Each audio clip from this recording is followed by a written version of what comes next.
Yeah, got plenty of time. Yeah. Plenty of time. All right. Well, welcome to episode 242, titled Pathetic Palace, because I just wanted to rub it in as much as possible. Adam will not be with us today. Robin will be at some point, as yet unconfirmed. He said 2 minutes, 6 minutes ago. So when we see him, we shall see him. But for now, for now, it is myself and Craig. Craig, how are you? Very good, thank you. Yeah, it's a topsy-turvy one, but just wish I was at the game like yourself yesterday. How are you?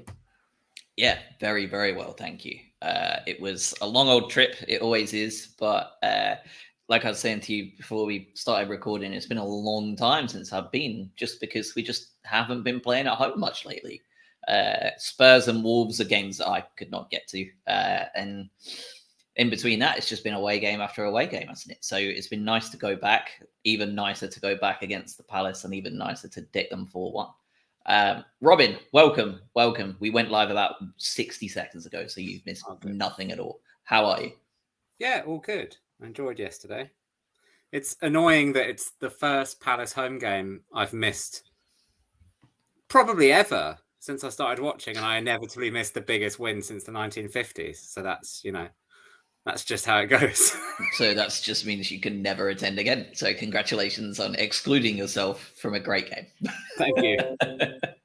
All right, let's get started. At the very top of the week, we'll be short and sweet here. I think I can cover this for everybody, fellas, so don't worry about this. So Brighton and Hove Albion played away to Luton Town on Tuesday, the 30th of January. The kickoff was 7:45. We had Elijah Adebayo, Ogbene Adebayo, and Adebayo again scoring his hat-trick to win 4-0. The team lineup was Steele, Van Heck, Dunk, Igor, Milner, Gross, Gilmour, Estepinian, Pedro, Buonanotte, and Welbeck. And that's the end of the review. Are we good with that? Yeah, I think nothing else. I mean, you've covered it off faster than it. It's sort of nearly the same amount of time it took for us to be 2-0 down. So not quite good. Essentially, yes. I literally have nothing else to offer for this game. The negativity that game spawned when 4 or 5 days later we should be riding on such a high. I don't want to spend too much time on it. Can I add one? Anything you want to add, you can. What I know, so I wasn't there, but what I gathered from watching it on the stream and people that have been there is the vast majority of Albion fans were still there at the end, is what I'm gathering, right? Even though we've been battered 4-0. One, you contrast that to yesterday when Crystal Palace has, basically had a fire drill after about 33 minutes. But park that for one. But I saw it mentioned by 3 different people in the week. Buonanotte, Dunk, and De Zerbi all reference the fact that the majority of fans were still there at the end. And Buonanotte particularly said, basically, we've been to grounds or we've had teams come to us where we've beaten them 4-0 and their fans are gone. So it's a what I'm getting at is there's a bit of an assist for yesterday for the fans who went to Luton, because it made an impression on De Zerbi, and it made an impression on Dunk, and it made an impression on Buonanotte. And Dunk again referenced yesterday that the team talk in the dressing room was basically, before the game yesterday, we owe the fans for Tuesday night. So I'm tipping my cap basically to everybody who went to Luton and stayed to the end, because I think, like De Zerbi basically said, the win yesterday started at the final whistle on Tuesday night. So everyone that went and stayed to the end, give yourself a round of applause, because you had an assist partially for what happened yesterday. So that's my positivity from it. It was a proper for the fans team speech from Football Manager. But it was interesting that, it was just the fact that it was mentioned 3 in 3 very separate interviews at 3 different times by 3 different individuals mentioned the same point, and it just struck me. Craig, anything else to add? No, you did the review pretty well. I think, you try and find the positives where you can, right? I mean, Twitter had a full-on meltdown apart, aside from this, but it was one of those days, right? So and also Luton played very well, and they've given Newcastle a proper, they scored 4 at St James's Park yesterday. They were which is they, no, they were it's very no good. means feat. There's not many away teams that go to St James's Park and score 4. So yeah, also tipping the cap to Luton. Yeah, they were a team we talked about around Christmas, I think, because they started picking up results around Christmas. And I think we all talked about Rob Edwards being like a bit of an underrated manager, really. Like everyone was talking about Wilder coming back in and like Cooper leaving, obviously. But Rob Edwards has quietly gone about his business at Luton, and they haven't signed a lot of players as if they're Premier League footballers, right? Like they've quite clearly been preparing to be a top championship team for the foreseeable with the signings they've made.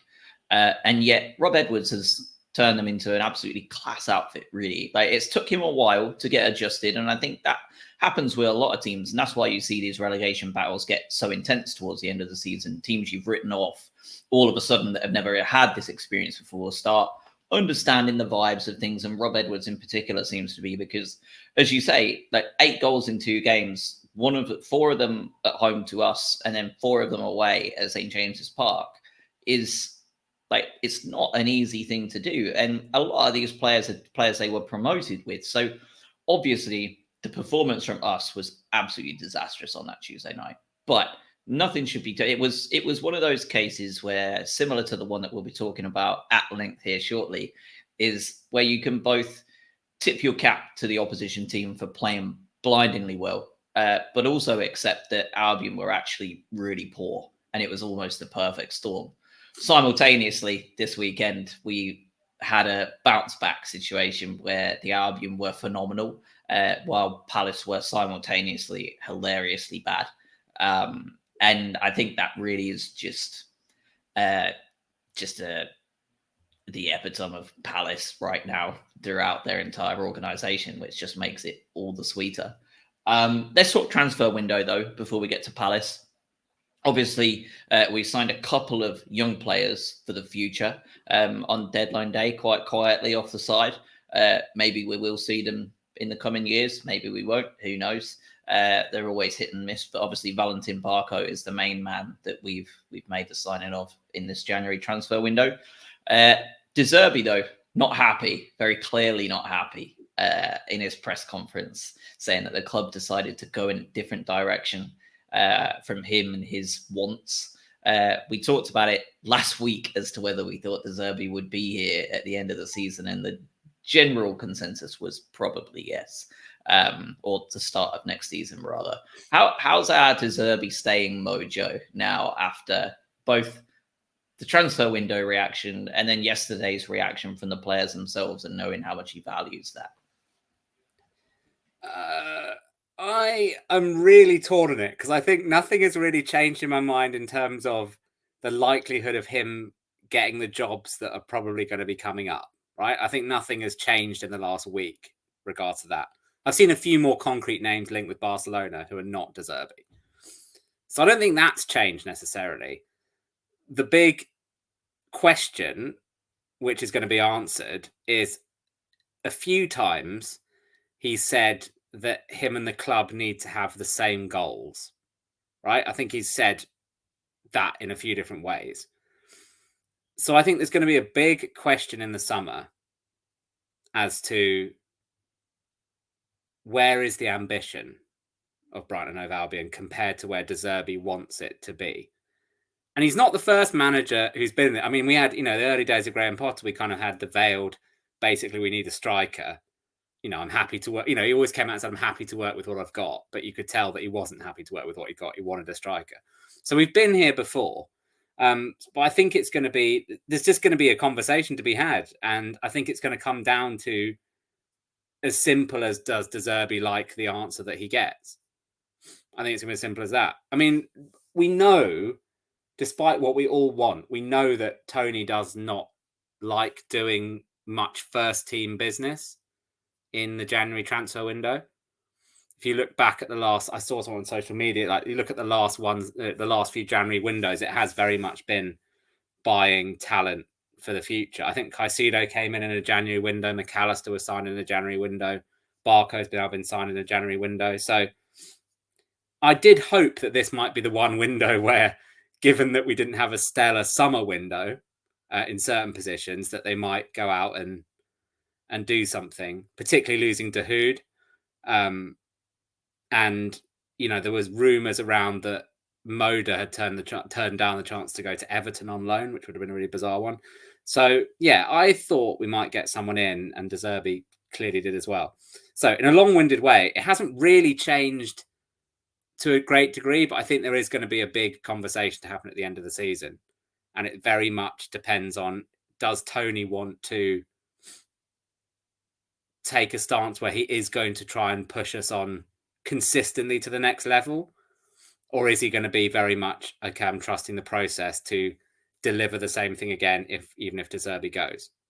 So I don't know. Like, I'm really torn on it. I don't think there'll necessarily be any more jobs for him to necessarily walk into, but whether he fancies another crack at doing something with us with potentially not a massive checkbook in his pocket, I'm not sure.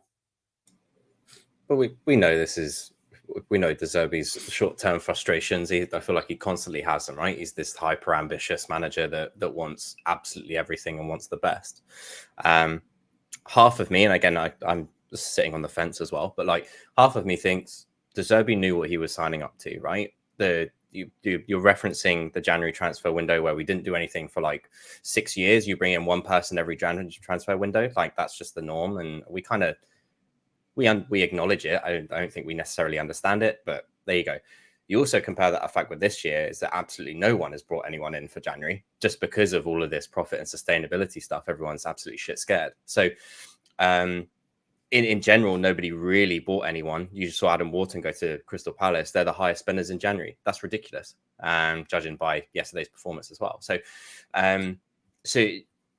he's obviously going to be frustrated when he doesn't get what he wants. But also, half of me says, well, you kind of knew that, though. And, as the head coach, you've already said that you don't have much of an input into the signings. So, if that's not your wheelhouse, then obviously, yeah, you can be frustrated by it, but he obviously doesn't control it. So, you have a result like yesterday and you completely switch your mindset, right? It just shows you how fickle a couple of results can make. And suddenly we're all going, oh, we just absolutely smashed Palace. Like, we know we need a defensive mid, but we've got all of these players coming back. So maybe it's an options thing. I do still think he'll be with us at the start of next season. I don't necessarily think he's ready to step up into that elite category just yet, but he's got loads of time. If we finish top half this year, I could see him continuing with us at the start of next year. If he really pushes on from there, then we probably have an issue. I think at bare minimum, I think Xabi Alonso is definitely going to Liverpool still. I'm absolutely convinced of that. Even though Bayer Leverkusen are still just absolutely smashing it week on week, I still think he's going to go. So really, it's only Barcelona and any other shock sackings that take place between now and then, Chelsea, that take place after them getting absolutely battered at home. Talking of scoring 4 away, Wolverhampton Wanderers. Well done, fellas. They were really good. I watched it. That Wolves team is like, you got Wolves, Bournemouth, Luton, all doing actually quite well. Yeah. It's not going to be easy down there. It makes our draw even better, really, at home, because they were picking up form before they played us, and we nullified them to a clean sheet, which clearly never happens at the Albion, and then they've gone on and won a couple of games since and really well. So I think looking back at the end of the season, we'll look at that and think that was a decent point. To be fair, they've really picked up. So let's talk the rest of the podcast about the best part of the week by far. Brighton against Crystal Palace. Always a dramatic situation to have to come into. We saw plenty of videos on social media yesterday of adult men taking things way too far and ended up going to sleep on the concrete, which is really quite pathetic in 2024. We were talking, Craig and I, before we went live, that it's just baffling that these are grown-ass men getting into fights over football, but here we are. We did have quite a decent lineup, though, in the end. I think most people were hoping not to see a back three, but it turns out that what we were missing was a fullback or a winger in any way, shape, or form with genuine pace. And with that came the 43rd coming of Tariq Lamptey, I think, at this point. He just keeps coming back before he gets inevitably hurt again.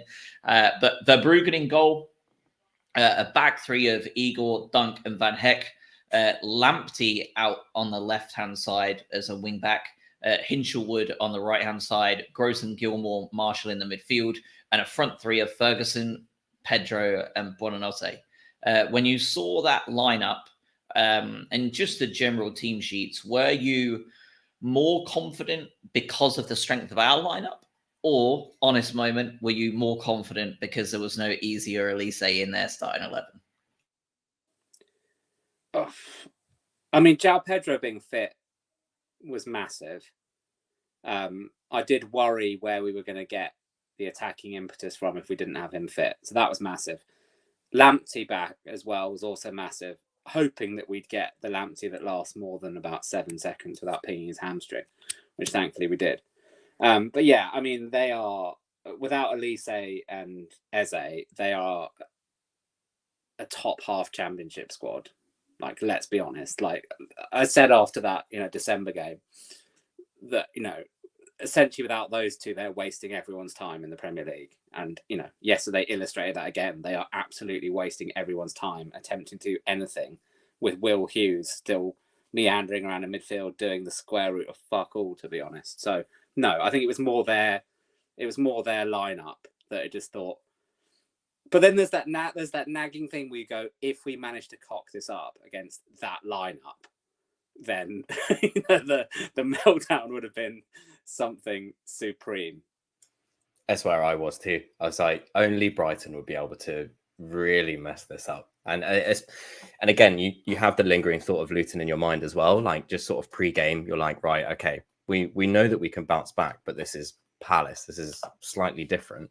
And sort of the rule book goes out the window, but apparently not. Anyway, lineup was okay, right? I think Lamptey on the left is relatively new. We've seen it a couple of times, but again, just the general hesitancy towards his injury proneness is always there. But he was fantastic. We'll get onto it.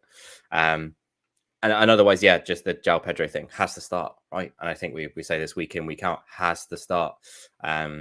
Just gives us something else. And I think with Ferguson not necessarily firing on all cylinders still, and sort of maybe an apprehension there, he's just so key going forwards. Anything attacking has to go through Pedro at the moment, until we get our wingers back. And having Ansu Fati on the bench as well is huge, right? I don't think I've been so excited to have someone back, really, to see just provide something special. So yeah, I think good squad, good team. Verbruggen in goal as well. Again, continuing that rotation, which is we talked at half to death. But yeah, I thought it was good. The Palace team was abject, and it was like, okay, how do we start on the right foot?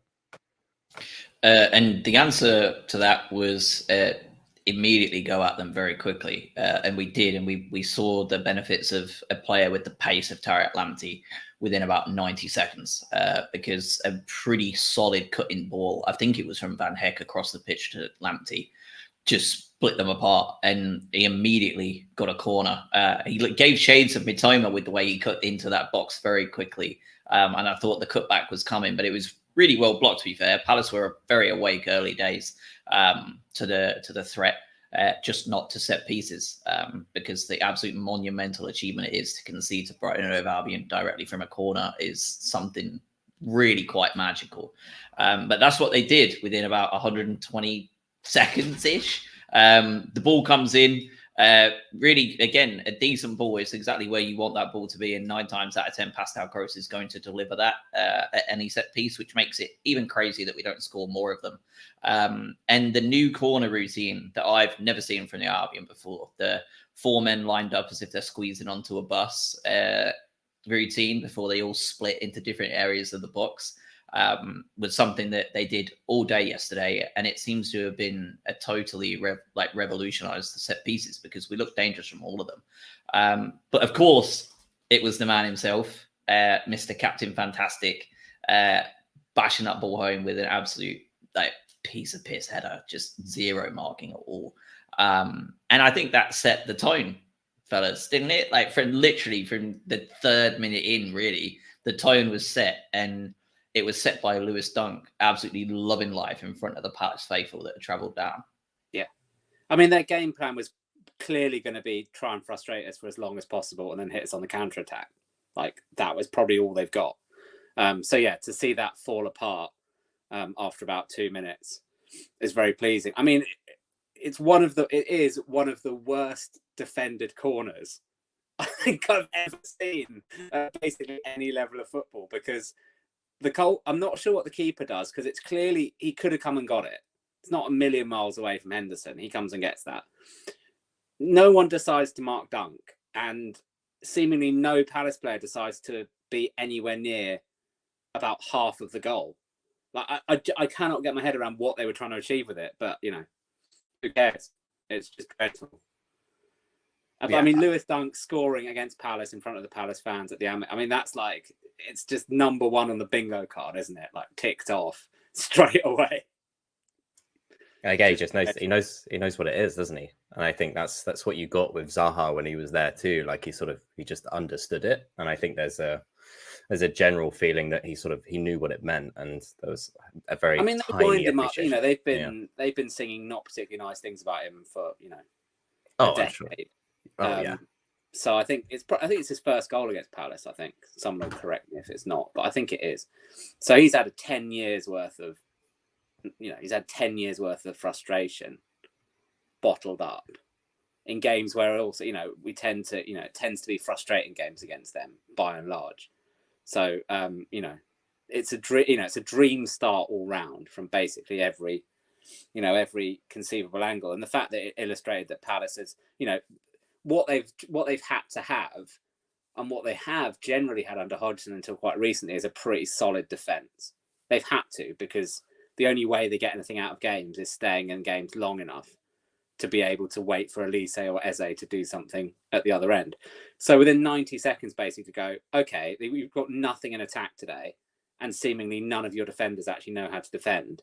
That basically, it torpedoes them totally within 90 seconds. They've got nothing there. The players are arguing after 90 seconds. It's not like, normally you can see an early goal, everyone sort of Jesus head up and goes, right, let we go again. They're basically like 90 seconds in, their recriminations have already begun.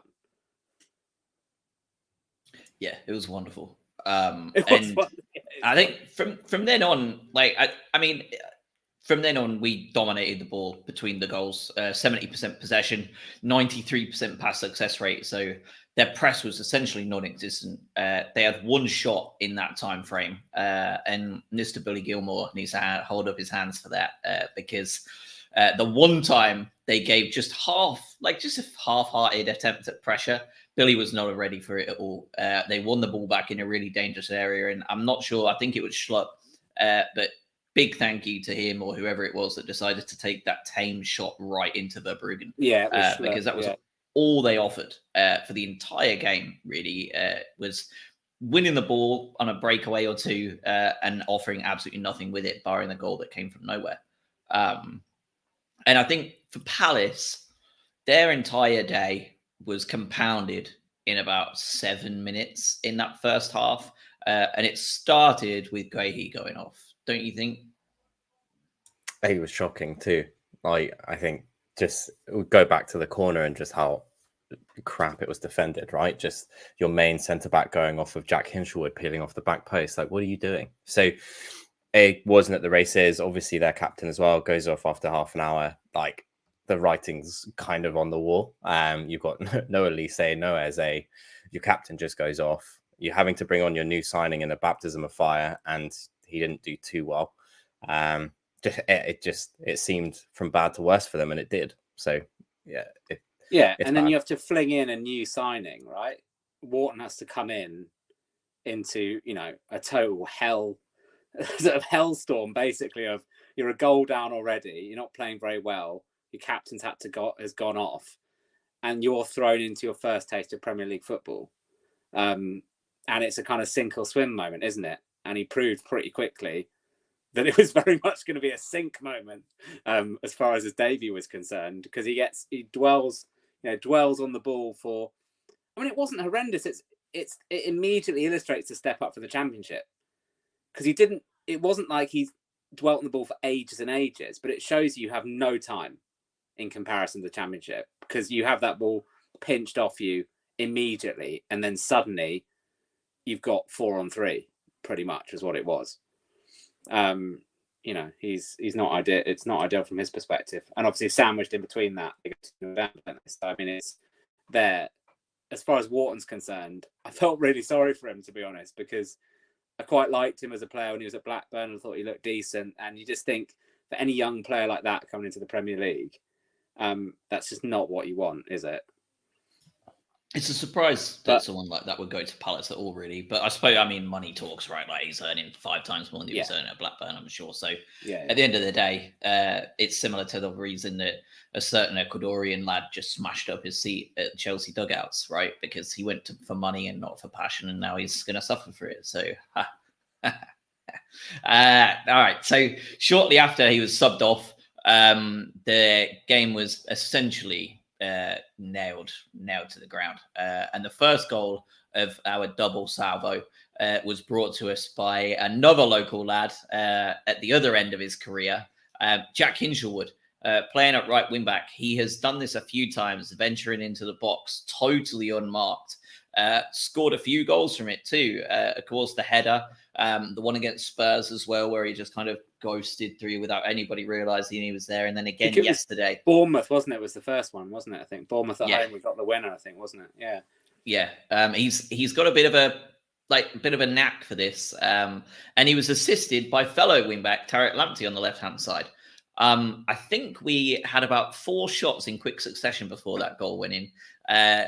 Pascal Gross absolutely yeeted it. Then Gross smashed it as well. Gross smashed it, Pedro smashed it, and I think someone else hit it, and it bounced out to Lamptey. And he just kind of drifted the ball in. You never know. And the back post we seem to have quite a good kind of record with.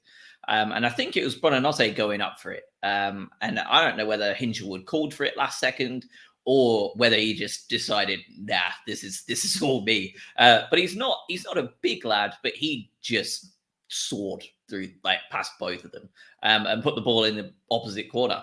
And at 2-0, the Amex was absolutely rocking. Fair play to the Amex, by the way. It was probably the best atmosphere I've sat in a long time. Obviously, I had 8 years out, but it's been a long time since I've had the Amex that rocking. And always, of course, a goal within 3 minutes helps, especially at home to Palace. But we didn't stop. Like, the entire North Stand didn't stop for the entire game. And I think in the same way you were talking about the couple of thousand at Luton, I think it really just transitioned straight into the Amex crowd, right? Because all of them would have been there for the most part, and it was there throughout. And like, there was times where, like, the East Stand started chants. Like, how often do you see that ever? Literally Palace at home. It's only Palace home. The Chelsea. I'm sure the Chelsea game that a couple of months. Yeah. But it was just fantastic. And I'll let you guys talk about that in a second. But just from in the stadium perspective, we were still watching the goal on the big screen behind us and doing like the whole like winding them up, when you heard the rest of the crowd kind of like G up, and you were like, oh, we've won possession back. That was quick. We're in a good spot. Oh, that's a good touch by Gross. Oh, fucking hell, we're 3-0 up. And it was just like, I don't think anybody had a chance to take more than a breath before they went from looking at the screen of a replay to realizing that Buonanotte just absolutely powered it into the back of the net. And again, if you wanted to have 2 local lads and an absolute shithouse at 18 score a goal, all in front of the Palace fans, it was like the perfect punctuation point, wasn't it? At that game, at that point, the game is all but over, really. You never know with Brighton, but it should be all but over. And once again, Pascal Gross, the assist again from Pascal Gross. But 2 goals in 118 seconds or something like that. Just, from both of your perspectives, Robin, I don't even think you were listening to it at that point. No, you were somewhere else. But walk me through how it felt to look at that, and Craig, from the TV perspective, let me know what it looked like on the TV, because it must have been crazy. I mean, I didn't watch the game live, as we've referenced. I took my kids to the cinema, which I did say, and I checked yesterday. The card that was played at home was, well, you went to he went off to Marseille and Amsterdam for a few days. So it was a very slick move. I couldn't really argue with it, to be honest. It was slipped in quite nicely.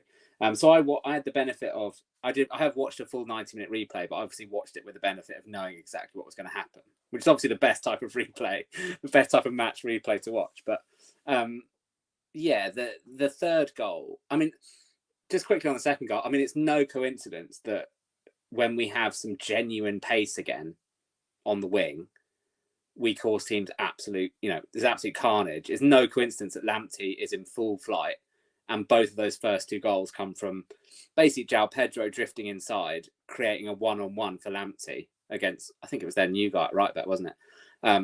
And so that's the one thing, is actually it shows you that the really obvious thing that we have been missing pace out wide, and as soon as we get it back, whether it's Matoma, whether it's Lamptey, whether it's Adingra, whenever someone's come back, it's caused carnage. So that was nice. But yeah, the third goal, as we've referenced, Wharton loses the ball, just, dallies on it slightly too long, and suddenly we're in. But, Pascal Gross, the little feint that, he sent Anderson for milk, it's just like, it's the only other time I've genuinely seen that in the Premier League era was probably that first season, Man United at home, where Knockaert sent down the wing. I don't know who it was, the Man United player who sent him to Eastbourne, basically. Rojo. I remember that very well. That's like, how much I remember it, because I could tell you immediately who it was, because that was just unreal.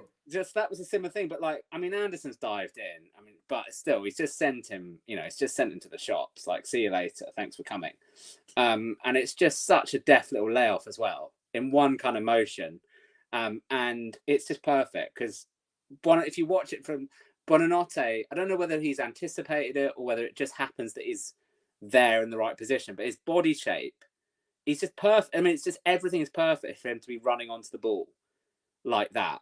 And we've seen that finish. It's a very similar finish to the Chelsea goal he scored at Stamford Bridge.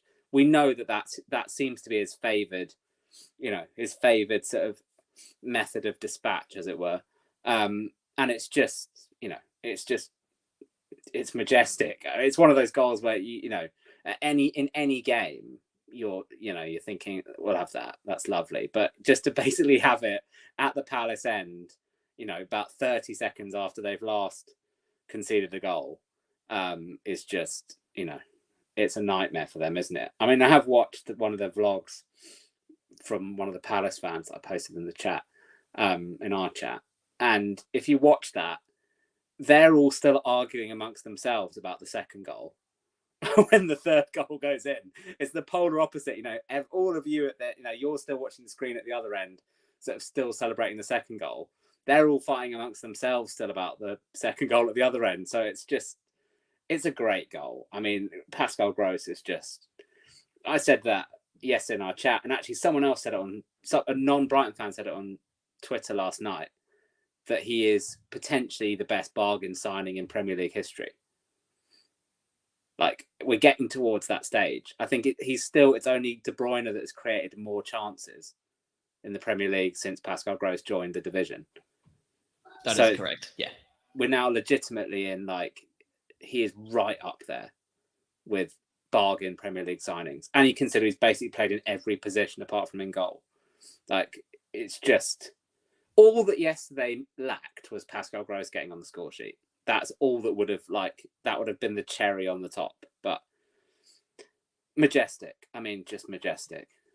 Despite how pessimistic I am, the absolute homer in me captained Gross yesterday. So yes, a goal with him would have been incredible. He already got me 22 points, but a goal would have been absolutely nuts. Craig, from the States perspective, were they still showing replays? Did they even get to the goal in time? What was it like from a broadcast perspective? So I was at AJ's watching it, so I wasn't just huddled over my TV at home. But you're spot on. It's just they're still showing it. They're doing the old way every time the ball hits the net on the replays, and then they quickly cut, and Gross already has the ball. So on the first sort of live play, we're already at the edge of their penalty area, and Gross sells was it Anderson for a hot dog and puts Buonanotte through. You just get that bit because it's just so quick, and you didn't even see us regain possession or anything like that. Next thing you know, just the live feed cut straight to another goal. And it's wild. And I think it's just such a sucker punch and yeah, ended the game. But unreal. And I think we were speaking before this too, right? Is just you could not place those goals in a better position as a fan watching it. From that perspective, like you get that first goal 2 minutes in, you get a quick 2 goals in 60 seconds, like 5 minutes before the half. You couldn't plan them in a better array. So, and it's just so good. The finish is great. I think Hinshelwood has this knack again. Just I don't know what it is about that header from the right to the left. Just being able to hit that side netting is a skill in amongst itself. And just Pascal Gross doing Pascal Gross things, and Buonannote's really starting to come into it now.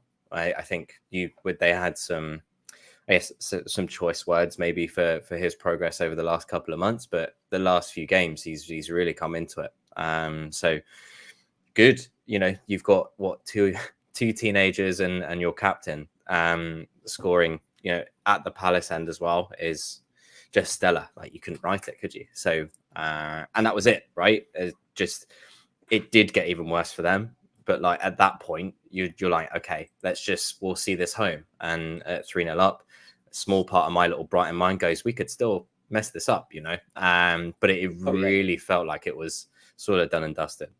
I mean, just a couple of weeks ago, Spurs, right? Like 4-0 up, 4-2, like the worry there. Like it's always like, in the back of my mind. Yeah, it really is.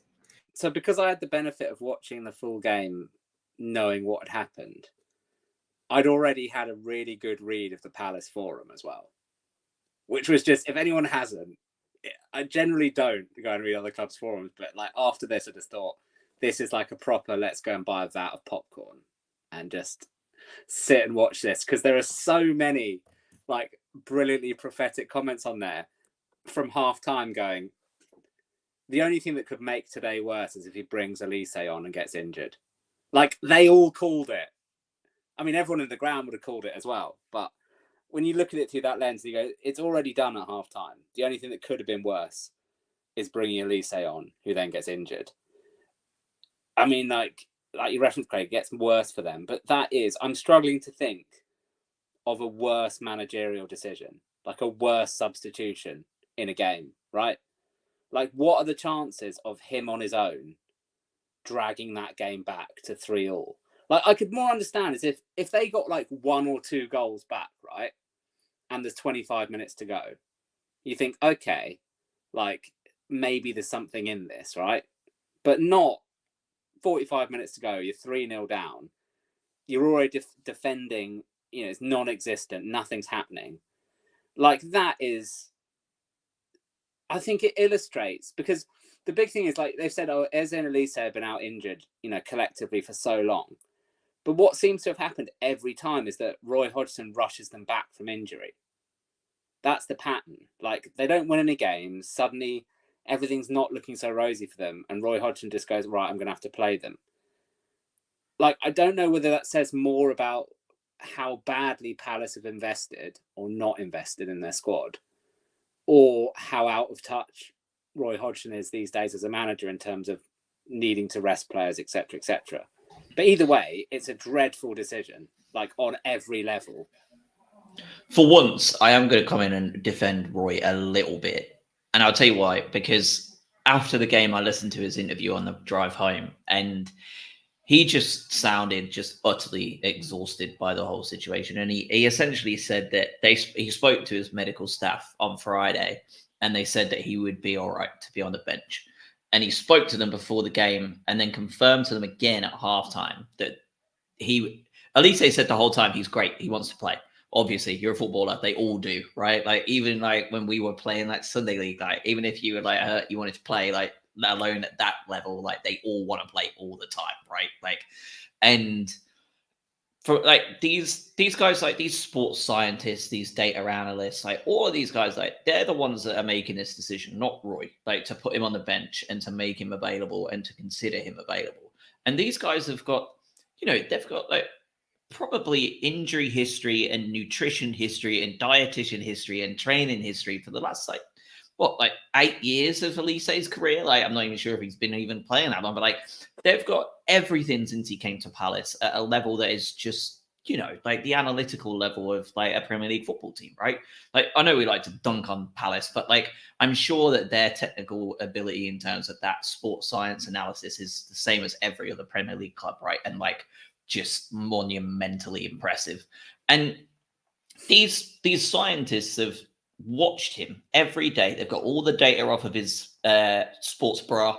They've got all of his information off of his GPS stuff. They've got all of his info on it, on the food he's consumed and the energy he's burnt and all this crazy shit that you don't even think about. And they've told Roy he's good for that second half. They've told him that. Now, Roy is an old man that is not, you know, De Zerbi is half his age almost, and De Zerbi is not equipped to know whether a player is truly capable of playing or not. Roy definitely ain't. Like, so at the end of the day, Roy can only go off of what he was told by legitimate experts that are employed within that club. So for me, similar to the questions that are being asked around the Albion as to how we're getting so many bloody injuries, is like what's going on in the physio room. I would say on that side, like what analytics are you using? Because this is a pattern now, as you say. Elise and Easy are barely ever in the same team because neither can stay fit. Lerma can never stay fit. Decore's out. Like these are top players, and they're all being rushed back too quickly. We did it once, right, with Estepinian, and we all saw what happened there. But it's not happened again. No. That and we ask that question about the physios all the time, like why is everybody bloody out? But like this seems to be a pattern for them. Haha, funny. But like at the same time, like that's the one thing I wouldn't blame on Roy from yesterday. Everything else, pathetic. Like just an awful manager. I hope he stays for 3 more years. But like for that bit, I felt a little bit sorry for him really, because he was effed. Like you either bring him on because you trust your staff and hope that he really is enough to score a goal and liven them up. We saw what happened when they scored a goal. It actually bothered to wake us up for the second half. But for him, he's trying to win a game. And let's not forget, he's absolutely on the hot seat, by the way. Like, he's absolutely under pressure there. Like, Potter is sat in the stands watching him play his games. Like, it couldn't be more unprofessional that, like, they've already got their probable successor rocking up at games. Like, he's absolutely under pressure. So I just felt a bit bad for him. That's the only time you'll ever hear me defending I agree with your Palace, point. But I just think I agree with him. Like, if you're told, like, you've got an entire department whose job it is to determine whether someone's fit or not, essentially. And obviously, you ask the player, like you said, they're always going to say, yeah. My only counter to it would be, given his recent injury record, right, and how often he's been injured, and you look at the chance, if you bring him on, right, let's say you bring him on and he's totally fit, he lasts for 45 minutes, etc., etc. You go, what are the chances of him genuinely turning that game around? Like, you look at how many teams come back from 3-0 down generally, right? I don't have anything like stats for it, but I imagine it's not many as a percentage of times it happens. And you add that onto the fact that he would basically be Palace's only hope. This is not like you bring Elise on and you've got a few other dangerous outlets, right? Like, I totally agree with you. I'm sort of not hanging Roy Hodgson out for the fact that he's then come on and got injured. I'm sort of hanging him out for the fact that the chances of it making a difference, you basically go, that game's gone, right? That game is gone. You've got to look at, they're breathing down their, they've got teams breathing down their necks now. He's got to be going, the decision he's making in his head is, like, is it better to basically swallow your medicine with this game and go, yeah, it's a derby. Yeah, it's gone about as wrong as it's possible to go. But do you swallow your medicine and go, right, this one's a write-off. It's more important that Elise is fit to start our next 2 or 3 games. That's where I think he's made a poor decision. And I think you're right, Josh. He's made it in his own self-interest because he goes, I'm already under pressure here. If we get battered 5-0 and Elise sits on the bench for the second half, like that's even more of a poor situation than the one he's in now. So I get that he's in a difficult spot, but I just thought on the balance of everything, it's a poor decision to bring him on. Like, if you're 1-0 down, sure, he's still in the game, you go, it's worth a gamble. But 3-0 down, being just battered, it's just, for me, it's a poor decision. It's somewhere in between for me, right? Is that if Elise is fit, he is not on the bench for Palace. So when it comes to that, and you're like, okay, Elise isn't fit for a full 90, which means that he's not at full fitness. You're 3-0 down and you bring him on anyway, knowing full well he can only do 45 minutes max. Otherwise, he would have started the damn game. So it's such a weird decision. And I think, Robin, you're alluding to it anyway. It's a lose-lose situation regardless, right? If you don't play him, you get reprimanded for not playing him. If you put him on and he gets injured, you get reprimanded for that because it's your fault, right? So Hodgson's in a damned if you do, damned if you don't. Hindsight's a wonderful thing. If Elise comes on, creates a couple of chances, makes it 3-2, then, there's some worthwhile in that. But it was just silly. If he's not fit or if he's not ready to play 90, like, what are you doing? Especially with Josh, you said, with their injuries anyway, right? Why even go for a fourth or a fifth injury, right? You know that he's not fully fit. Like I said, because he would have started. So what I can't understand the process behind it. I love it, by the way, just for the record. This is a Brighton podcast. I think it's absolutely hilarious that a decision like that has been made. But if that's your team and you've got a half fit, one of your best players is half fit, you're 3-0 down and you go, yeah, go on.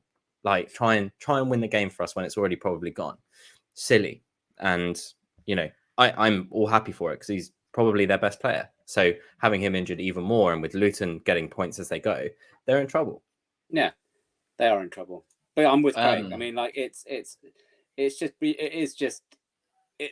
just so funny when you stack up the number of things that went wrong for them yesterday, right? Like, if they were to sit, you got Palace fans sitting there with their breakfast yesterday morning, right? Writing a list of like things that could possibly go wrong in the game. And we'll get to a few more. We've been talking for ages about this. We haven't even got to like the really good bits of it yet. Like, we're still not even all the way through, and we're already got a pretty big list of like things that have gone wrong. And it's also brilliant because it's generally what happens to us. Like, it would be enjoyable. It would be enjoyable anyway if we were coming at this from like a neutral position of, whatever. But this is generally stuff where we've been on the end of it. Not necessarily against Palace, but in general, this is the kind of stuff that happens to us. Yeah. I mean, so we're already at João Pedro being fit and Eze being injured, then conceding a comedy early own goal, scored by Lewis Dunk, which is like, couldn't be any worse. Best centre-back going off injured. A second local lad scores. By the way, whose grandfather, for a certain generation of Palace fans, that his grandfather was their favourite ever Palace player. Like, this is like, that you've already got that. We haven't even got to half an hour in the game yet.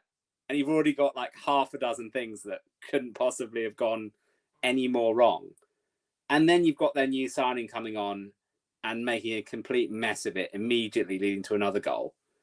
And then Elise coming on and getting injured in 8 minutes. That's about 10 things, and we're at 55 minutes in the game. Yep, and a bit of a meltdown ensued from there because both Franco and Munoz got booked. Just a little bit of just petty, cynical challenges. It was just, dude, their heads had gone already. Elise went storming down the tunnel, which should really be a Renaissance painting because it was just wonderful to see it. And we made a couple. At that point, we started making a couple of subs, and frankly, this was really the only low point of the game. Really, we weren't particularly at it in the second half for a lot of it. We slowed down. We played like a team that was 3-0 up. Frankly, kept the ball very confident on it. Made a couple of nice opportunities, but never really looked like the same kind of disgusting level of razor sharp passing that we were throwing around in the first half. And we were punished, as is Albion tradition, right? With the fact that we just don't keep clean sheets for the most part. And unfortunately, it was Lewis Dunk giveth and taketh away because he was pretty much really at fault for that goal. He was caught way all out of sorts, and it just allowed Mateta to power in a header. The heck of a header. It was header. The power he got on it was absolutely nuts. That's really the only good thing you can get from a Palace perspective, because the lad that assisted it, Anderson, ended up fighting with you at the end of the game. So there's not even a joyous moment there.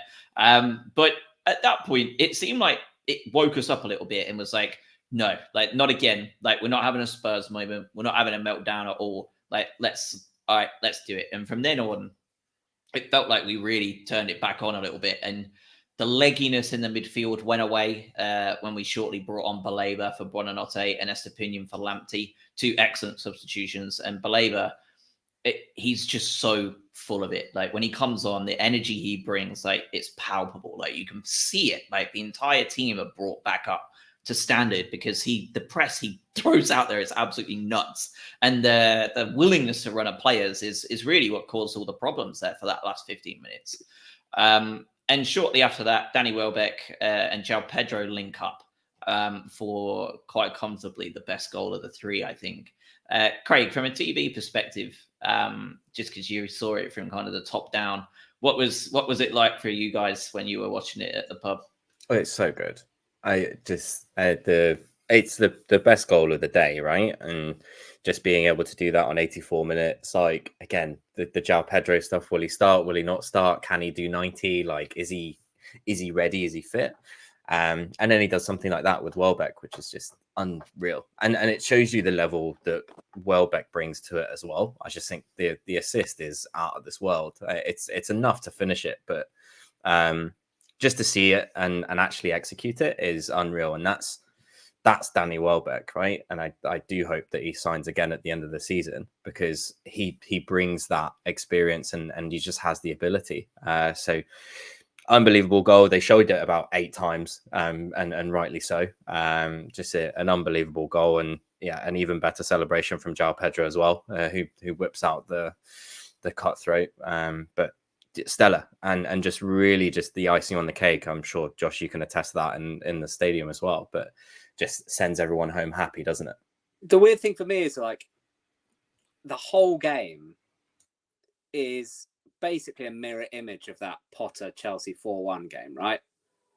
Like both of those games, we've blown them away 3-0 at half time. Both of those games we've come out in the second half not looking that great. Both of those games we then concede a goal. And for about 5 minutes, everyone goes, "Oh, not again." Like you get this sinking feeling. And then in both of those games, in the Chelsea game, it's Gross. And in this game, it's Pedro, who just come on, score another goal to make it 4-1 and have very similar celebrations because Pascal Gross's was very similar with his done type thing. Like it's unbelievable how the mirror image of it is. It's uncanny. Yeah, you're right. But I it's a didn't great thought goal. about that. I mean, it's But ridiculous. Like you say, the fact that they do that on 84 minutes. I mean, obviously, Welbeck's not been on the pitch for the whole game, so he's got the benefit of having that. But for Pedro to be able to, knock that ball in to Welbeck, obviously the flick, and then for him to still have the ability to accelerate into the box. When I was watching it, obviously I knew that it was going to be a goal, but I always, even watching it going, it's going to be a goal, I still thought he's running like he's out of control. He's almost running too fast. I was like, there's no way he can actually control this ball. But he does. And I don't know, Craig, you might have missed it. If you get match of the day over there, if you manage to find match of the day, they don't show his celebration properly on match of the day, but it's the end credits of match of the day. Oh, I saw the end credits. Yeah, how they finished, which is just like it's the icing on the cake, and it's such a good goal. Like it's just. I mean, De Zerbi said that in the second half, we basically, as you said, Josh, we were very comfortable on the ball, but basically we stopped attacking spaces. And he said, as soon as we started attacking spaces again, we scored again. So it's almost like... Yeah, it literally is exactly what happened. Simple as that. Yeah, it was incredible. Like in the stadium, I think it all happened so quick, but like the pass was played to Welbeck and you thought, oh, like there could be something on here. The back heel came and you were just like, there was a little bit of like it's a little bit too far. And then you were like, huh? Like, because he's like, Jesus. I think most people like you, Roman, was like, I don't really know what's going to happen here because he's like a rocket ship at 85 minutes and he's not supposed to be fully fit. Like, what's he going to do here? And like, he absolutely just pounds it into the back of the net. Like, I've not seen him hit the ball that cleanly since the Marseille game, probably. And it was just an unbelievable strike. And he came right, like he was right here, like doing the absolute obnoxious celebration in front of us. And everybody was just loving life. Like it was just insane.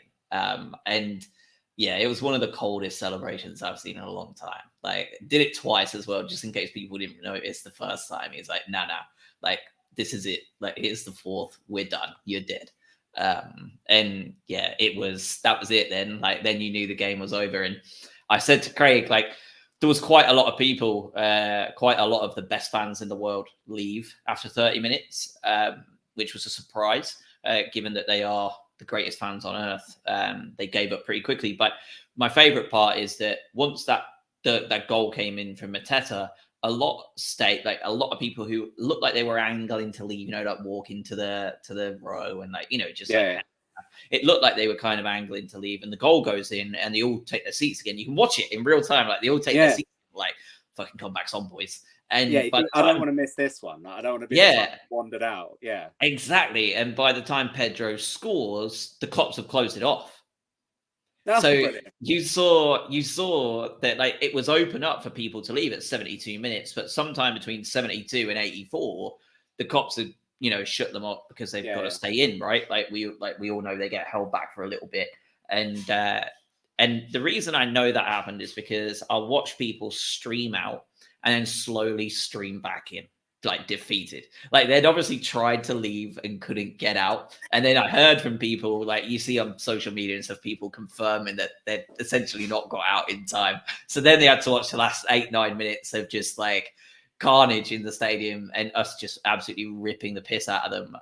And then of course, just to add on to that, the beautiful thing in and of itself is the return of Ansu Fati on 88 minutes, right? Like it's a player that we were just in dreamland signing all those months ago, and the injury at Forest came at awful timing because it seemed like he was really starting to pick up, and to have him come back against Palace just for a little couple of minutes, just to but he looked sharp, he looked very able, unlike Elise, and it really, like, it's silly to think that like we battered Palace 4-1, but like Ansu Fati coming on was genuinely like that cherry on top, right? It's a proper shithouse move as well, isn't it? Because it's like we've just battered you at home, it's 4-1, and we're casually bringing on a Barcelona player with £1 billion release clause. Like we don't even need him. Like this is just to roll him out. It's just for him to do a lap of honor. Like it's just like it's because there's no point. I mean, like he's not really going to get that much benefit from coming on, for 2 minutes, right? Like it's just to make a point, and I'm here for it. It's just we talked about the meltdown, and we joked in our WhatsApp group about the meltdown that could have happened if yesterday had gone the other way, right?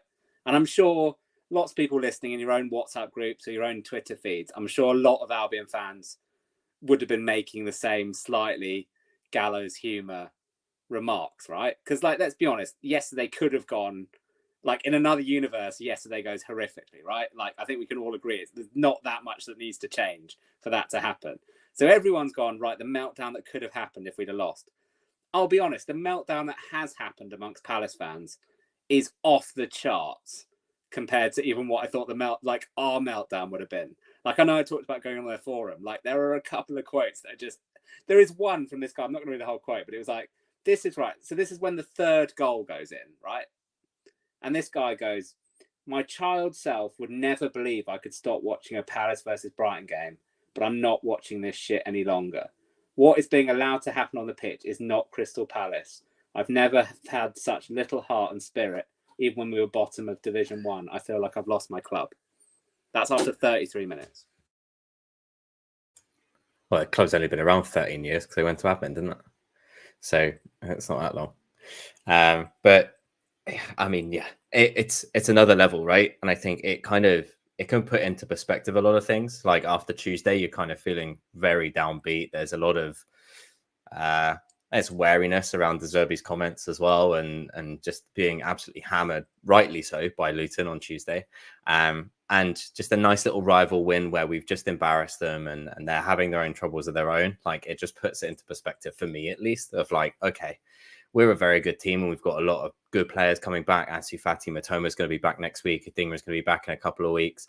And Cisso's, watching from the stands as well. Like there's a lot of good things that are about to happen. As long as we can continue some form of results and just keep up with the pack right now and wait for those players to come back and be reintroduced, we're still in a good spot. And for me, obviously, the centre midfield thing is always going to be there. It's now going to be there until July, right? So we'll just have to sort of, I guess, not suck it up, but sort of deal with it and understand what we can and can't do with that.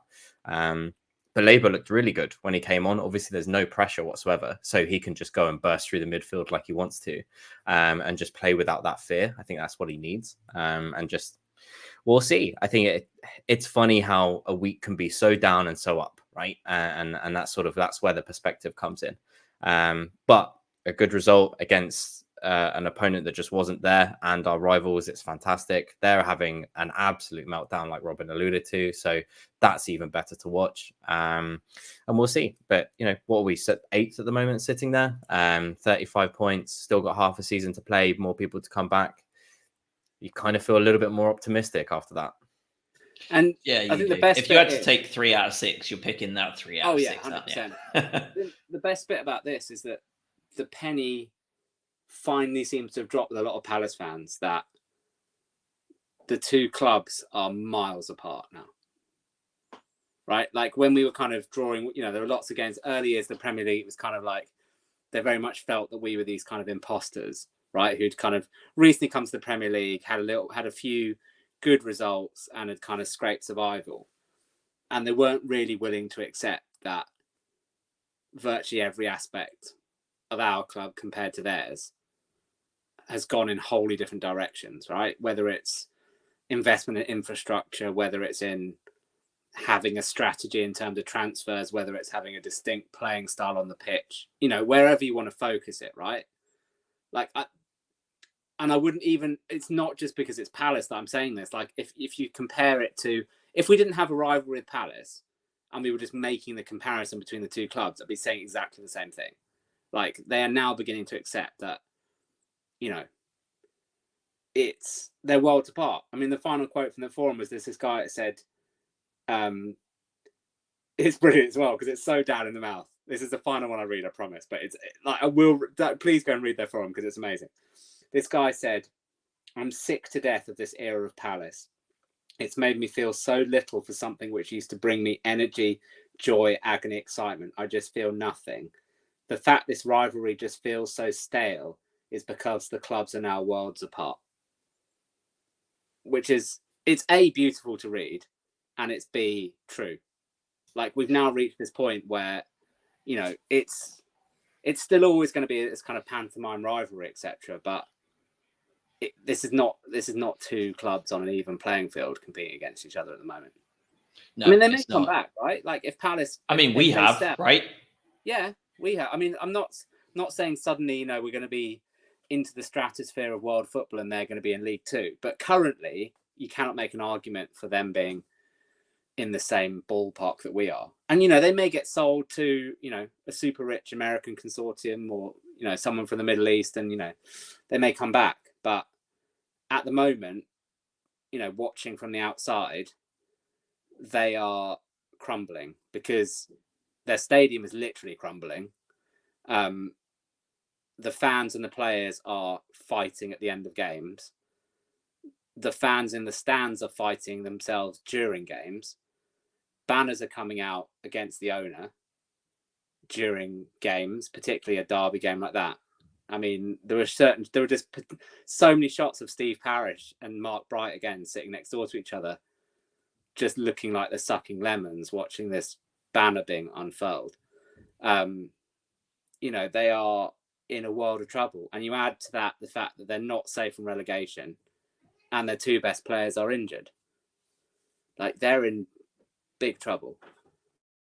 Yeah, they are. And you love to see it. I know we're coming close to wrapping, but obviously we need to get to the man of the match as well. But I just wanted to touch on a couple of stats from players that we probably won't be selecting as man of the match, because it's really worth noting as pretty much everybody on that pitch had a great performance yesterday. We'll start with Van Heck. 164 touches of the ball yesterday. That's more than anyone else, including Lewis Dunk, who's usually the guy. His pass percentage was 96.2% pass accuracy. But most importantly, 12 long balls attempted. That was more than anybody else by a mile. Next one closest behind him was Lewis Dunk on 7. And 12 accurate long balls. Like that, just absolute pinpoint. Like, you may as well just play quarterback at this point. Get him to the Pro Bowl. Like, absolutely nuts. Like, and 2 of those created major opportunities, including the one in like our first 120 seconds. Like, he was immense yesterday. Big shout out for Bart Verbruggen as well. He commanded his box incredibly well. Again, perfect 100% pass percentage. 6 long balls attempted, 6 successful. A couple of them caused major issues immediately because he got a couple of long balls over, proper Steele-esque. I thought they were. He looked really good yesterday. Igor as well. I've never seen a centre half play for Brighton, at least, that neutralizes a physical attacker as much as Igor does, probably because he is built like the Terminator. But it was so funny yesterday watching Ayew go up against him because he just had nothing. And there was twice, right, in the first half when they were coming at us, there was twice that they went on the break and Ayew intended to barge past Igor and he literally fell on the floor. 2 for 2, like, because he bounced off of Igor and landed on the floor. Like, we've always talked about Dunk and his kryptonite being like a Calvert-Lewin, Mitrovic, like a big, strong, dangerous striker. And Ayew at times fills that role. And he just looked like a child yesterday next to Igor, and I thought he did really well. But man of the match, Craig, we'll start with you. Who are you selecting as your man of the match for the game yesterday? I don't know if it's low-hanging fruit, but I think Pascal Gross with 2 assists and just the engine of everything that comes from us in attacking sense. And you very easily give it to somebody else, but just things run through him and he makes things happen. He's almost the clutch. He's just bona fide at this point. Low-hanging fruit maybe, but Pascal Gross with another performance against a Palace team he knows that we hate. I'm sure it meant a lot to him as well. So, yeah, Pascal Gross for me, quite easy. Robin, how about yourself? I'm going to go quite controversial, and I'm going to go Tariq Lamptey. Partly because I know we've waxed lyrical about Gross's touch for the Buonanotte goal, but those first 2 goals that essentially killed the game off, for me, they don't happen without Tariq Lamptey. So that's why I'm going Tariq Lamptey. I am gonna, just because I want to be obnoxious as well, I'm gonna go with João Pedro, just to go outside and you two. And it was because every single time we went on the attack and looked dangerous, especially in that first half, well, on both halves, I think, Craig, you touched on it. It all goes through João Pedro. Every single one of those goals, almost to a man, like, is influenced by João Pedro somewhere. Right, he scored the first one. One of the shot he took ricochets to Lamptey for the assist. The shot the pressure he put on at the start got him the goal for the third. Like, it all comes from João Pedro, and for him to not even be fully fit or like not quite, a risk, and for him to do the performance he put in, like, it's just nuts. And he's 21 years old. Like, I can see now why Watford captained him, like, made him their captain last year. And clearly De Zerbi can too, because we all remember early in the year where he said he doesn't work hard enough, like, he likes him, but he needs more. And when there was a talk this week before the game, like, and we had that press conference about João Pedro's injury, like, he said he needs him to be fit because he needs to play every game. Like, even now, like, De Zerbi's there, like, he knows how important he is. And I thought he was fantastic yesterday as well. Gross was on my list, Lamptey was on my list, and the only reason I didn't select the other one is because he was the sponsors man of the match, rightfully as well in some cases, and that was Lewis Dunk. So it speaks volumes, really, I think, for the game yesterday, that we've got Dunk as sponsors man of the match and no one raised an eyebrow. We've got Pedro, we've got Gross, and we've got Lamptey on the podcast, and no one's really they're even inclined to superly disagree. No, I think Dunk so had I think 100%. it really just says everything we need. Didn't he have like a 98, 99 or 100% pass completion rate or something from like 100 and something passes? It's ridiculous. Yeah. It was insane. I mean, 98%. 98%. Go anywhere with right. it. I mean, I know, obviously I went for Lamptey, but actually it's more a combination of Lamptey and João Pedro.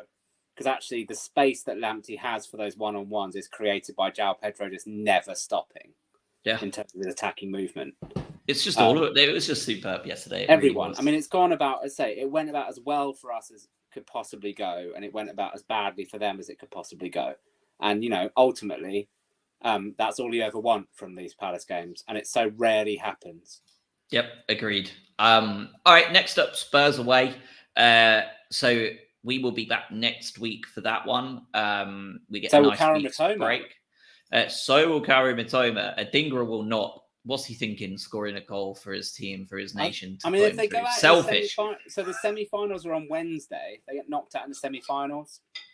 He's probably not rushing back, but no, he's if he gets knocked out for the semi-finals, he's definitely back for Sheffield United. If he wins, if he wins the tournament or goes to the final, I think it's 50-50. I'm not sure if Deserbi but will Mitoma will definitely Mitoma will be back, which will be great.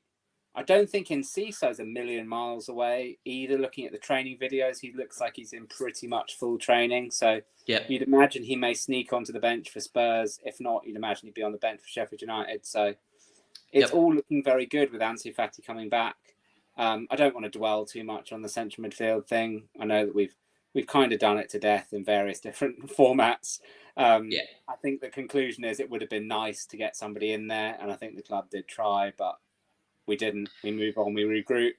And, you know, if we can keep everybody fit, then potentially we've got some very exciting months to end the season coming up. We might even see Barker on the bench this weekend as well, because he'll be back in a very or he will be in England for the first time. Yeah. So we'll have to see. But Spurs away, you just never know.